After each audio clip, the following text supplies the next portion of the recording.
Marami sa atin, mga Pilipino, 3 anak, 4, 5, 6, 7. Nagpabaya ba si Lord sa pangangailangan ng ating mga anak? Hindi lang sa atin. Pero nakita natin, nag-asawa ka, nagkapamilya, pinabayaan ba niya ang pagkain ng inyong mga anak?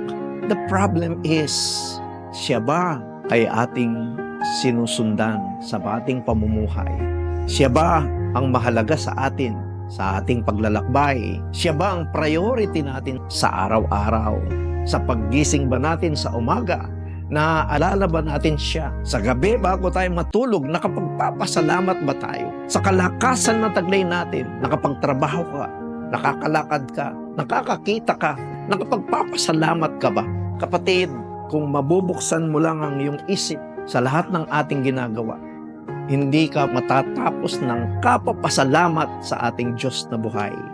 At alam ko, kayo na mga may problema sa buhay, sa mga oras na ito, anuman ang ating mga kahiling, anuman ang pinoproblema mo sa iyong mga anak, paano na silang matatapos, paano nilang mararating isang masaganang buhay.